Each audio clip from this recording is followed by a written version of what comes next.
உயர்கல்வி என்று கற்பிதம் நாம் செய்து கொள்கின்ற ஒன்று நமக்கு பயன்படுகின்ற ஒன்று அல்ல.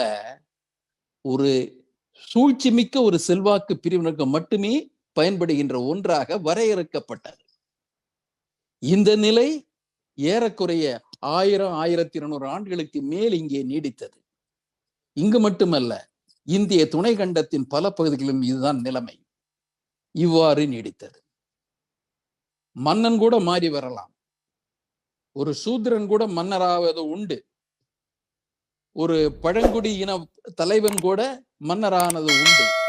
ஆனால் ஆட்சியை நிர்வாகம் செய்கின்ற இந்த அறிவு பிரிவினராக இந்த வேத ஞானம் படைத்தவர்களே இருக்க முடிந்தது. இந்த நிலையை இஸ்லாமிய ஆட்சி கூட மாற்றிவிடவில்லை.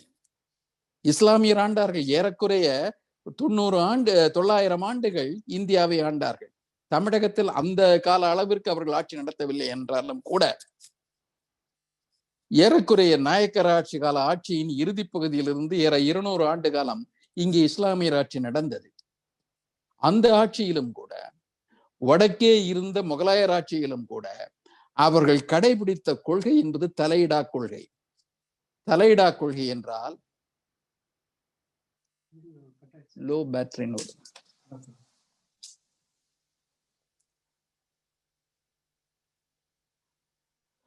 தலையிடா கொள்கை என்றால் உள்ளூர் மக்கள், இஸ்லாமியர் அல்லாத உள்ளூர் மக்களது அந்த மரபுகளில் தலையிடுவது இல்லை என்று பொருள். அந்த மரபுகள் படி பிராமணர்கள் அல்லது பார்ப்பனர்கள் என்பவர்கள் தான் தலைமைக்கு பொருத்தமானவர்கள். அவர்களுக்கு இவர்களது மானியங்களும் உதவிகளும் தொடர்ந்தன. அப்பொழுதும் கூட வேத கல்வியை பற்றி அவர்கள் கவலைப்பட்டார்கள். அதை அந்தணர்களுக்கு தர வேண்டும் என்பதில் ஆர்வம் காட்டினார்கள். அவர்கள் தருகின்ற மானியங்கள் கூட ஒரு பொது காரியத்திற்காக அல்லது கல்விக்காக தருகின்ற மானியங்கள் கூட இந்த வேத பாடசாலைகளுக்கு தான் தரப்பட்டதே தவிர மக்கள் கல்விக்காகவோ அல்லது தமிழ் கல்விக்காகவோ பிற மொழி கல்விக்காகவோ தரப்படவில்லை. அவர்கள் அதை பொருள்படுத்தவே இல்லை. ஆகவே இந்த வெகு மக்களுக்கு மீது திணிக்கப்பட்ட கல்வி மறுப்பு என்பது 1500 ஆண்டு காலத்திற்கு மேல் இங்கே நீடித்தது. அதற்கு ஒரு மாற்றம் ஏற்பட்டது ஆங்கிலேயர் காலத்தில் தான் என்பதை ஏற்கனவே கௌதமன் அவர்கள் சுட்டிக்காட்டியிருக்காங்க. அந்த ஆட்சியின் போதும் கூட, ஆங்கிலேயர் இங்கே ஆட்சியை பிடித்த பொழுதும் கூட, துவக்க கட்டத்தில் அவர்கள் மக்கள் கல்வியை பற்றி கவலைப்படவில்லை. ஏனென்றால் உள்ளூரில் அவர்களுக்கு உதவியாக இருக்கின்ற செல்வாக்கு ஜாதியினரை பற்றியே கவலைப்பட்டார்கள். கல்கத்தாவில் அவர்கள் முதலில் உருவாக்கிய கல்லூரி சமஸ்கிருத கல்லூரி, பிராமணர்களுக்காக மட்டுமே உருவாக்கப்பட்ட கல்லூரி, வேத படிப்பிற்காக மட்டுமே உருவாக்கப்பட்ட கல்லூரி. அந்த சமஸ்கிருத கல்விக்காகத்தான் அவர்கள் கல்லூரியை நிறுவினார்கள். பிறகு இந்து கல்லூரி என்ற ஒன்றை கொண்டு வந்தார்கள். அங்கே வேத கல்வியை தவிர ஆங்கில கல்வியும் கொடுக்கப்பட்டாலும் கூட அந்த கல்லூரியிலும் கூட மாணவர்களாக இடம்பெற்றவர்கள் ஏறக்குறைய பார்ப்பனர்கள் மட்டுமே. இந்த நிலை ஆங்கில ஆட்சியின் ஆரம்பத்தில் வந்தது. இந்த நிலை மாறுவதற்கு காரணமாக இருந்தது இங்கிலாந்து பாராளுமன்றத்தின் தலையீடு என்பதை புரிந்து கொள்ள வேண்டும். இங்கே ஆட்சியை கிழக்கிந்திய கம்பெனி நடத்தியது. ஆட்சி நடத்தும் உரிமை இங்கிலாந்து பாராளுமன்றம் வழங்கி இருந்தது. அந்த ஆட்சியின் அந்த உரிமம் என்பது 20 ஆண்டு காலங்கள் என்ற முறையில் தரப்பட்டது. ஒவ்வொரு 20 ஆண்டிற்கு பிறகும் அது புதுப்பிக்கப்பட்டது. புதுப்பிக்கின்ற சட்டத்திற்கு பட்டய சட்டம் என்று பெயர்.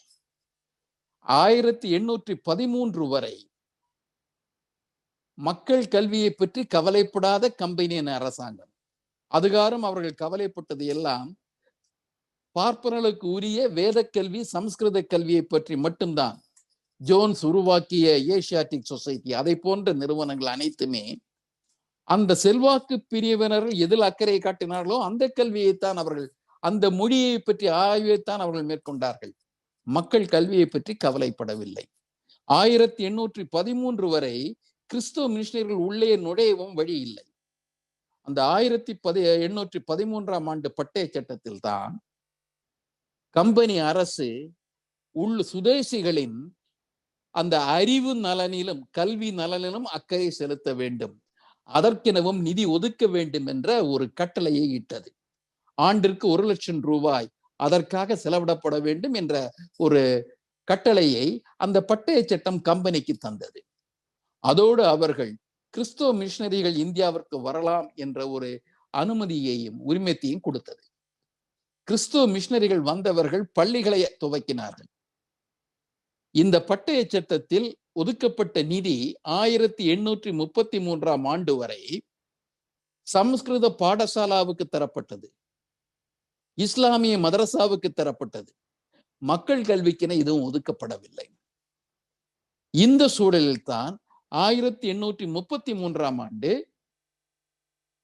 அந்த அடுத்த பட்டய சட்டம் வருகின்ற பொழுது இதை மறுபரிசீலனை செய்கின்ற ஒரு பணியை பென்டிங் அவர்கள் மேற்கொண்டார்கள். அதன் விளைவாக ஒரு குழு நியமிக்கப்பட்டது. குழுவின் தலைவர் மெக்காலே. அந்த மெக்காலேனுடைய கல்வி குறிப்புகள், minutes of Macaulay on education, 1835ஆம் ஆண்டு வெளியிடப்பட்ட அந்த கல்வி குறிப்பு, அதுதான் இந்தியாவில் ஒரு கல்வி புரட்சியை துவக்க வழி செய்தது.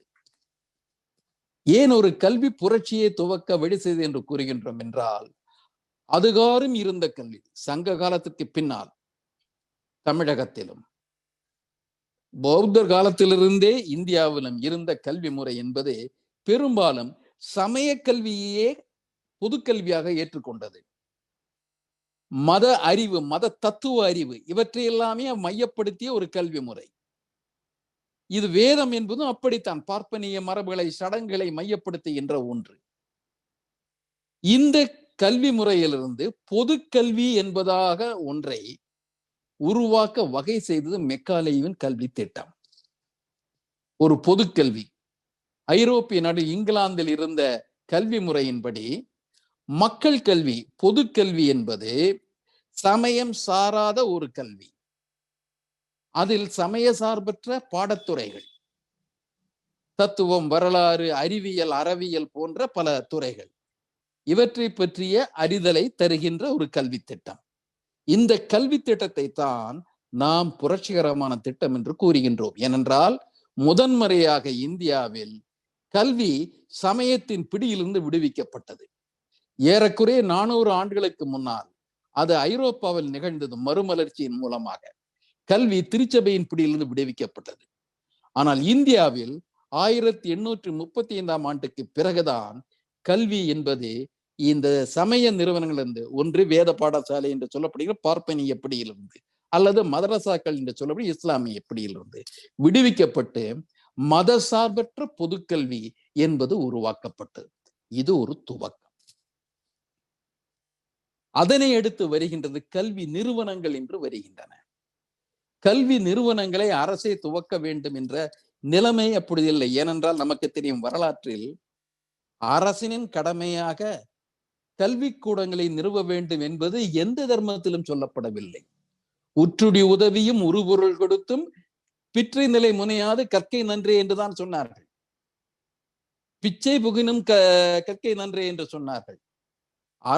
அரசின் கடமையாக கல்வி சொல்லப்படாத காலத்தில் அந்த பணியை உள்ளூர் மன்றங்கள் நிறைவேற்றின. பிறகு அந்த பணியை இந்த சங்கங்கள், இந்த பௌத்த சமண சங்கங்கள் மேற்கொண்டன. இந்த சமண பௌத்த சங்கங்கள் இங்கே பள்ளிகளை அமைத்து கல்வியை கொடுத்த போதும் கூட ஏறக்குறைய அங்கே அப்பொழுது பக்தி இயக்கம் வந்துவிட்டது, பேரரசுகள் வந்துவிட்டன. அரசரின் உதவி அல்லது அரசின் உதவி என்பது பார்ப்பன வேத பாடசாலாவுக்கு தான் சென்றது. வேத விருத்தி, பட்ட விருத்தி என்ற முறையில் மானியங்கள் தாராளமாக வழங்கப்பட்டன. அத்துணை அளவிற்கு அந்த அரசின் ஆதரவு என்பது மக்கள் கல்விக்கு தரப்படவில்லை. சமய கல்வி பிறகு வந்த இந்த கல்வியை வருகின்ற பொழுது என்ன ஆகிறது? சமயத்திற்கு என்று ஒரு மொழி, மக்களுக்கு என்று வேறு மொழி. இந்த சமஸ்கிருத ஞானம்தான் சமயத்தையும் நடத்தியது. சமஸ்கிருதம் அறிந்தவர்கள் தான் ஆட்சியும் நடத்தினார்கள்.